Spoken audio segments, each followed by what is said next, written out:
இதை எத்தனை பேர் அக்செப்ட் பண்ணுவீங்கன்னு எனக்கு தெரியாது. நாம் எல்லாமே சைக்கோக்களாக மாறி வருகிறோம். கேரளாவில் 2 துயரங்கள். ஒன்று அப்படின்னு சொல்லும்போது கிட்டத்தட்ட 35 வீடுகள், 50லிருந்து 60க்கும் மேற்பட்ட நபர்கள் மண்ணில் புதைந்து விட்டார்கள் இயற்கை பேரிடர் வழியாக. அதே மாதிரி வேறொரு துயரம், அது விபத்தாக காண்பிக்கப்படுகிறது. ஒரு விமானம், ஏர் இந்தியா அப்படிங்கிற விமானம் கோழிக்கோடு என்கிற ஒரு விமான நிலையத்தில் தரை இறங்கும் போது விபத்துக்குள்ளாகி கிட்டத்தட்ட ஒரு 20க்கும் மேற்பட்ட நபர்கள் இறந்திருப்பதாக சொல்கிறார்கள். இதில் என்ன சைக்கோத்தனம் வந்துருச்சு? அந்த ஒரு கேள்வி வரலாம். தமிழர்களுக்கு நாங்கள் அதை செய்வோம் இதை செய்வோம் அப்படின்னு சொல்லி நிறைய அரசியல் கட்சிகள் இருக்காங்கல்ல, எல்லாருமே தமிழகத்தில் இருக்கிற எல்லா அரசியல் கட்சிகளுமே இப்போது என்ன செய்ய போகிறார்கள்? நிச்சயமாக இதற்கான ஒரு கேள்வியை நாம் கேட்க வேண்டும். பதில் கிடைக்குமா? காலம்தான் பதில் சொல்ல வேண்டும். அன்பு தமிழஞ்சங்களுக்கு தமிழ் பொக்கிஷத்தின் வணக்கங்கள்.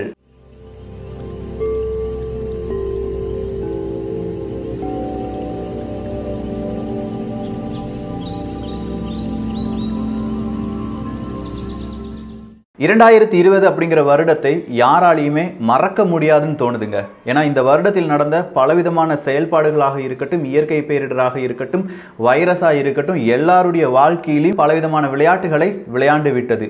வேலையில்லா திண்டாட்டம், பலவிதமான பிரச்சனைகள், நண்பர்களை பார்க்க முடியாத நிலைமை, உறவினர்கள் கூட கல்யாணம், சாவு, இப்படி எதிலையுமே பங்கெடுக்க முடியாத ஒரு நிலைமை.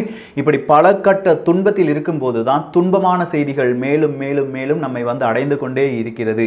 2 தினங்களாக இந்த செய்தியை வேண்டாம், பப்ளிஷ் பண்ண வேண்டாம், மறுபடியும் மக்கள் மனதில் ஒரு ஸ்ட்ரெஸ்ஸை கிரியேட் பண்ண வேண்டாம் அப்படின்னு தான் நேற்று இந்த பதிவை நம்ம போடாமல் இருந்தோம். பட் மறுபடியும் ஒரு விபத்து, அதை மீடியா காண்பிக்கும் ஒரு விதமான கண்ணோட்டம், இதை நாம் பேசி ஆக வேண்டும் அப்படிங்கிற ஒரு நிலைமைக்கு நாம் தள்ளப்பட்டிருக்கிறோம் அப்படின்னு சொல்லலாம்.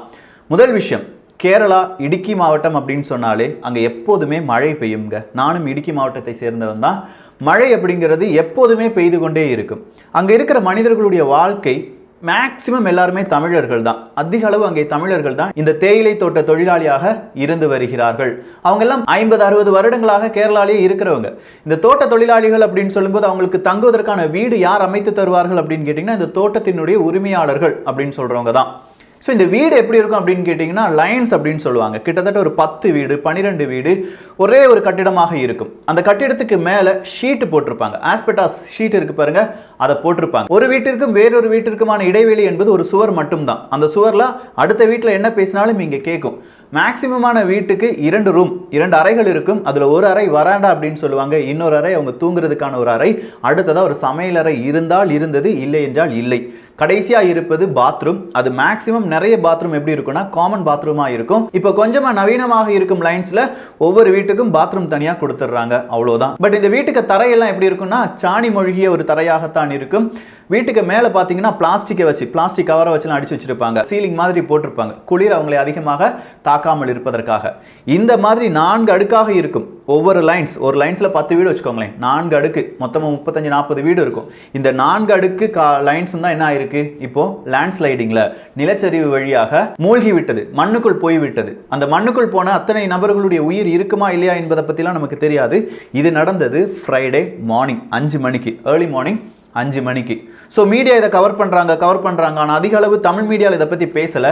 இறந்தது எல்லாருமே தமிழர்கள் தான். கிட்டத்தட்ட 23க்கும் மேற்பட்ட நபர்கள் இறந்ததாக சொல்கிறார்கள். 50 நபர்களை காணவில்லை. இவங்க எல்லாருமே தூத்துக்குடியை சார்ந்தவர்கள். மெஜாரிட்டியாக இருக்கிறவங்க தூத்துக்குடியை சார்ந்தவர்கள். மீதம் இருக்கும் நபர்கள் ராஜபாளையம் அப்படிங்கிற இடத்துல இருந்து வந்தவங்க. அவங்களுடைய உறவினர்கள் எல்லாருமே கேரளாவுக்கு வந்துட்டு இருக்காங்க. ஆனால் இதை தமிழ் மீடியா எவ்வளோ காண்பித்தது, இல்லாட்டி தமிழர்களுக்காக பேசும் அரசியல் தலைவர்கள் எவ்வளோ இதை பற்றி பேசினாங்க அப்படிங்கிறதெல்லாம் நமக்கு தெரியாது. பட் இப்படி ஒரு விபரீதம் நடந்திருக்கிறது, நீங்கள் தெரிந்து கொள்ளுங்கள். அடுத்ததா விமான விபத்து.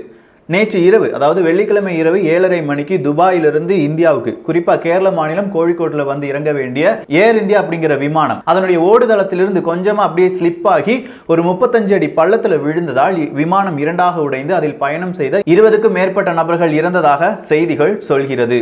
இந்த கோழிக்கோடு அப்படின்னு சொல்லும்போது மொத்தம் கேரள மாநிலத்தில் 4 இன்டர்நேஷனல் ஏர்போர்ட் இருக்குங்க. அதில் ரொம்ப வேர்ஸ்டான ஏர்போர்ட் எது அப்படின்னு கேட்டிங்கன்னா இந்த கோழிக்கோடு ஏர்போர்ட்டை தான் சொல்லுவாங்க. இந்த ஏர்போர்ட்டில் இருக்கிற ரன்வேயை டேபிள் டாப் ரன்வே அப்படின்னு சொல்லுவாங்க.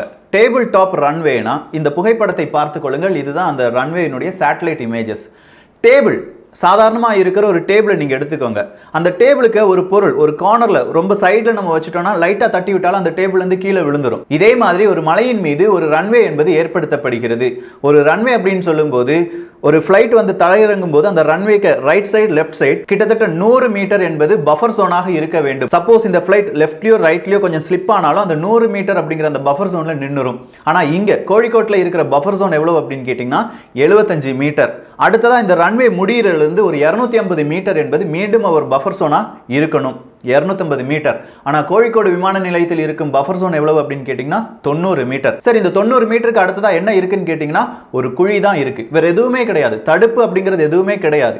9 வருடங்களுக்கு முன்பாகவே இந்த கோழிக்கோடு விமான நிலையம் விமானங்களை தரையிறக்க வசதியற்ற விமான நிலையமாக அறிவிக்கப்பட வேண்டும் அப்படிங்கிற ஒரு கோரிக்கை வந்தது. இதன் காரணமாக பலவிதமான விமான நிறுவனங்கள் அவர்களுடைய பெரிய விமானத்தை நாங்கள் கோழிக்கோடு விமான நிலையத்தில் தரையிறக்க மாட்டோம் அப்படின்னு சொல்லிட்டாங்க. பட் வந்தே பாரத் அப்படிங்கிற ஒரு ப்ராஜெக்ட் வழியாக வெளிநாடுகளில் தவித்திருக்கும் இந்தியர்களை இந்தியாவுக்கு கொண்டு வருவதுதான் மிகப்பெரிய ஒரு திட்டமாக இருந்தது. அந்த திட்டத்தின் ஒரு பகுதியாகத்தான் துபாயில இருக்கிற இந்தியர்களை எங்க கொண்டு வந்தாங்க? கேரளால கொண்டு வந்தாங்க. அங்க இருந்தா எங்களால வாழ முடியாது, நாங்க இந்தியாவுக்குள்ள வாரோன்னு சொல்ற நிறைய நபர்களை கூப்பிட்டுட்டு வந்து நம்ம என்ன செஞ்சிட்டோம்? கொன்னுட்டோன்னு சொல்லலாம். ஏன்னா இந்த விமான நிலையம் இதை பற்றி தெரிந்தவர்கள் காலநிலை சரியில்லாமல் இருந்திருக்கிறது. இந்த விமானத்தை ஓட்டிய 2 விமானிகள், அதுல ஒரு விமானி 30 வருடத்திற்கு மேல எக்ஸ்பீரியன்ஸ் இருக்கிறவர். சொல்ல போனா நம்ம இந்தியன் ஏர்ஃபோர்ஸினுடைய மிக முக்கியமான விமானி அப்படின்னு சொல்லலாம். அவருக்கு பலவிதமான விருதுகள் என்பது கொடுக்கப்பட்டிருக்கிறது. அவருடைய பெயர் தீபக் வசந்த் சாத்தே என்பவர் தான். இன்னொரு கோ பைலட் யார் அப்படின்னு கேட்டீங்கன்னா அகிலேஷ் குமார் அப்படின்னு சொல்லியிருக்காங்க. இந்த தீபக் வசந்த் சாத்தே என்பவர் ரொம்ப எக்ஸ்பீரியன்ஸான பர்சன் அப்படிங்கிறத பார்த்தோம். இந்த விமானம் வருது, தரையிறங்க போகுது. தரையிறங்குவதற்கு முன்பாக அங்கே காலநிலை பலவிதமான பிரச்சனைகள், மழை பெய்கிறது, ரன்வே சரியா தெரியல. ஸோ ரன்வே சரியா தெரியாதனால 2 முறை தரையிறங்க நினைத்து அது தரையிறங்கவில்லை. கோ அரவுண்ட் அப்படிங்கிற ஒரு மெத்தட், அதாவது தரையிறங்க முடியவில்லை என்றால் அந்த விமானம் மறுபடியும் கொஞ்சம் தூரம் பறந்து அப்படியே யூ டர்ன் போட்டுட்டு மறுபடியும் தரையிறங்குறதுக்காக ட்ரை பண்ணுவாங்க. இப்படி 2 முறை தரையிறங்க ட்ரை பண்ணி அது முடியாம போனதுனால 3வது முறை தரையிறங்க நினைக்கும் போதுதான் இந்த விபத்து என்பது ஏற்பட்டிருக்கிறது. நம்ம சொன்னதுதான் ரன்வேல ரொம்ப ஷார்ட் ரன்வே. அந்த ரன்வேல வந்து இறங்கும் போது ஒரு விமானம் ஓடி தான் இறங்கணும். ரொம்ப தூரம் கொஞ்சம் ஓடி தான் அப்படி அது பிரேக் போட்டு அதை நிப்பாட்ட முடியும். ஸோ இப்படிப்பட்ட ஒரு நிலைமையில் அங்கே மழை அதிகமாக பெய்ததால் ரன்வே என்னவாயிருச்சு? ரொம்பவே வழுக்கும் தன்மையுடனாக மாறிவிட்டது. ஒரு வருடத்திற்கு முன்பாகவே இந்த விமான நிலையத்துக்கு மிகப்பெரிய ஒரு எச்சரிக்கை கொடுக்கப்பட்டிருக்கிறது. ரன்வேல ரப்பர் கண்டென்ட் கூடுதலா இருக்குப்பா, ஸ்லிப் ஆகிறதுக்கான நிறைய வாய்ப்புகள் இருப்பதாக சொல்லியிருக்கிறார்கள். இதெல்லாம் அபிஷியலா வெளியில வந்த செய்திகள். ஸோ இப்படி ரன்வே ஆல்ரெடி ஸ்லிப்பா இருப்பதனாலையும் மழை பெய்த காரணத்தினால இந்த விமானத்தால் என்ன செய்ய முடியவில்லை? அந்த ரன்வேல நிக்க முடியல. ரன்வேக்கு பிறகு அடுத்ததா என்ன இருக்குன்னு நம்ம பார்த்தோம். ஒரு பள்ளம் இருக்கிறது, 35 அடி பள்ளம். அந்த பள்ளத்துல இந்த விமானம் விழுந்து விட்டது. 182 பயணிகள், 4 விமான பணி சேவையாளர்கள், 2 பைலட்டுகள் அப்படின்னு சொல்லி 190 பயணிகள். இந்த 190 நபர்களில் 10 குழந்தைகளும் இருக்கிறார்கள். 15 நபர்கள் வேலை இல்லாமல் இந்தியாவுக்கு வந்தவர்கள், 2 நபர்கள் அவர்களுடைய திருமணத்திற்காக வந்திருக்கிறார்கள். 10க்கும் மேற்பட்ட நபர்கள் மெடிக்கல் எமர்ஜென்சிக்காக வந்திருக்காங்க. மீதம் இருக்கும் நபர்கள் எல்லாமே இந்தியாவில் வந்தா கொஞ்சம் நல்லா இருக்கலாமே அப்படின்னு சொல்லி வந்தவர்கள். இதுல ஒரு நபர் Facebookல நான் இந்தியாவுக்கு போக போறேன், என் ஹோம்லேண்டுக்கு போக போறேன் அப்படின்னு சொல்லி Facebookல போட்டிருக்கார். இங்கே வந்த பிறகு அவருடைய பிணம் மட்டுமே இங்கே எஞ்சிருப்பதாக சொல்லுகிறார்கள். ஸோ 2 விபத்துகள் அப்படின்னு சொல்லலாம். ஒன்று இயற்கை பேரிடர், அடுத்ததா இதை விபத்து அப்படின்னு சொல்லுவீங்களான்னு எனக்கு தெரியல. ஏன்னா ரொம்ப தடவை வார்னிங் கொடுத்து இந்த கோழிக்கோடு விமான நிலையத்தில் 6க்கும் மேற்பட்ட விபத்துகள் நடந்திருக்கிறது. பல விமானங்கள் கீழே தடை இருக்குவதற்கான சம்மதம் தெரிவிக்காமல் இருந்திருக்கிறார்கள். இப்படி பலவிதமான பிரச்சனைகள் எல்லாமே இது ஒரு மெத்தன போக்கு அப்படின்னு சொல்லலாம். இந்த மெத்தன போக்கை பெரிதாக காண்பிக்கும் ஊடகங்கள் 50லிருந்து 60 தமிழர்கள் மண்ணுக்கடியில் போய்விட்டார்கள். அவர்களை காண்பிக்க மறுத்தது ஏன்? எந்த ஒரு விபத்தாக இருந்தாலும் சரி, நாம் சைக்கோவாக மாறுகிறோம் என்பதற்கான ஒரு புள்ளியை நன்றாக உணர்ந்து கொள்ளுங்கள். அந்த விபத்து, அந்த கொலை, அந்த தற்கொலை ரொம்ப கொடூரமாக இருந்தாதான் அது வைரலாக மாறும். ரொம்ப கொடூரமாக இருந்தால் தான் அதுக்கு நம்ம என்ன சொல்லுவோம்? ஜஸ்டிஸ் கேட்போம். ரொம்ப கொடூரமாக இருந்தால் தான் அதை பற்றி நிறைய நடிகர்கள் நடிகைகள் எல்லாமே பேசுவார்கள். கொடூரமாக யாரும் உயிரிழக்கவில்லை என்றால் அவர்களுடைய உயிருக்கு இங்கே எந்த விதமான ஒரு பெயரும் கிடையாது. அதற்கான எந்த விதமான வாய்ஸ் யாருமே அதற்கான ஒரு குரலும் கொடுக்க மாட்டார்கள். இது நிதர்சனமான உண்மை, நாம் பார்த்து வரக்கூடிய உண்மை. இப்போ அந்த லேண்ட்ஸ்லைடிங், நிலம் அப்படிங்கிறது மண்ணுக்கடியில் போனது அப்படின்னு சொல்லி பார்த்தோம் பாருங்க. ஒரு நபருடைய கையோ இல்லாட்டி பல நபர்களுடைய பாகங்களோ அங்கங்க சிதறி கிடப்பதாக இருந்திருந்தால் அதை பத்தி நம்ம ஆட்கள் லைவா போட்டு கவரேஜ் பண்ணியிருப்பாங்க. இப்போ கவரேஜ் பண்றதுக்கு அங்க எதுவுமே கிடையாது, வெறும் மண்ணு மட்டும் இருப்பதால் அதை யார் கவரேஜ் பண்ண மாட்டாங்க? மீடியா கவரேஜ் பண்ணாது, பார்க்கறதுக்கு மனிதர்களும் இருக்க மாட்டாங்க. ஆனால் இறந்த உயிர்கள் இறந்தது தானே, மறுக்க முடியாது. சோ இந்த நேரத்தில் இங்கே வந்து பாருங்க, இது பணக்காரர்கள் இல்லாட்டி விமானத்தில் பயணம் செய்யும் நபர்கள் அவர்களுடைய இறப்பு அப்படின்னு சொன்ன உடனே இன்னைக்கு விராட் கோலியிலிருந்து எல்லாருமே அவர்களுடைய இரங்கலை தெரிவித்து வருகிறார்கள். பல நபர்களும் இதை லைவா போட்டு காண்பிச்சுட்டு இருப்பாங்க. பல செய்திகள் வெளிவரும். உங்களுக்கு ஒரு விஷயம் புரிஞ்சிருக்கும். ஏழைகளுடைய வாழ்க்கையும் ரொம்ப கொடூரமாக இறக்காத நபர்களுடைய வாழ்க்கையும் இங்கே பெரிதாக பேசப்பட போவது கிடையாது. நாம் ரொம்ப பெரிய சைக்கோவாக மாறிட்டு இருக்கோம். ஒவ்வொரு செய்தியும் வைரலாக மாறுது அப்படின்னு சொல்லும்போது அந்த செய்தியை படிப்பதற்கு பல மனிதர்கள் இருக்கிறார்கள். அத்தனை மனிதர்களும் அங்கே என்ன கொடூரம் நடந்தது, அங்கே எப்படி எந்த மாதிரியான கொடூரம் நடந்திருக்க வேண்டும் அப்படின்னு சொல்லி அவங்களுடைய உள்மனது நினைக்கிறது.